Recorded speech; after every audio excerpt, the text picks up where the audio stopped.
L'avez-vous remarqué? Le narcissique échange son énergie négative contre votre énergie positive. J'ai souvent remarqué ça. Il y a comme une inversion d'humeur, d'état émotionnel. Lorsqu'une interaction commence, il est tendu, vous êtes calme et au bout d'un moment, vous vous rendez compte que ça s'est inversé. Et là, il met l'accent sur le fait que vous n'avez pas l'air bien. Il trouve une faille et il l'exploite. À ce stade, il a pris le dessus. En fait, il se régule à travers vous. On peut ressentir comme un échange entre une bonne énergie et une mauvaise. Il prend la bonne, votre sérénité, votre vitalité, votre optimisme, et il vous donne ses poubelles. Il crée une situation dans laquelle vous vous sentez mal ou simplement très fatigué, et là, il se sent mieux. Il se nourrit de votre bonne énergie, il se sent mieux de vous voir en difficulté, et il se donne le beau rôle en vous donnant de bons conseils ou en se positionnant comme un modèle. Personnellement, je trouve ça insupportable. Ils vous disent que vous ne vous y prenez pas comme il faut, et ils peuvent hausser le ton pour enfoncer le clou en vous disant par exemple « Mais enfin, pourquoi est-ce que tu n'as pas réagi comme ça ?» Et ce genre de questions, c'est très dévalorisant. Ils peuvent le présenter comme de la bienveillance, alors qu'en réalité, il ne s'agit que d'une entreprise de dévalorisation.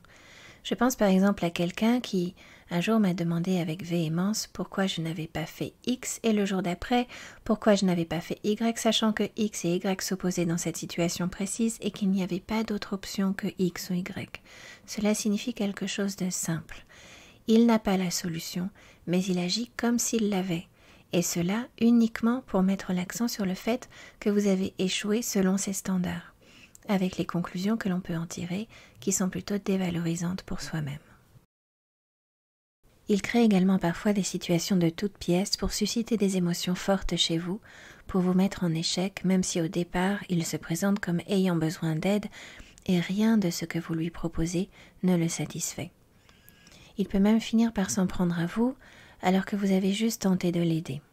Parfois même, votre situation n'est pas plus enviable que la sienne, et en voulant l'aider avec vos moyens, il dénigre vos idées, vos solutions, et vous dénigre au passage. Bref, à la fin, vous vous sentez mal, et il a le beau rôle. À nouveau, cela crée de la confusion, et il gagne en contrôle. Pourtant, vous vous sentiez plutôt bien avant qu'il n'arrive. Dans une prochaine vidéo, je vous parlerai d'une 4e stratégie, l'inversion des responsabilités ou de la culpabilité. Il vous accuse ou accuse quelqu'un d'autre de ce dont il est responsable ou coupable. Et comme toujours, si vous avez aimé cette vidéo, vous pouvez contribuer à la faire connaître en activant le pouce bleu, en la partageant, en me laissant un commentaire, en activant la cloche ou en vous abonnant à ma chaîne.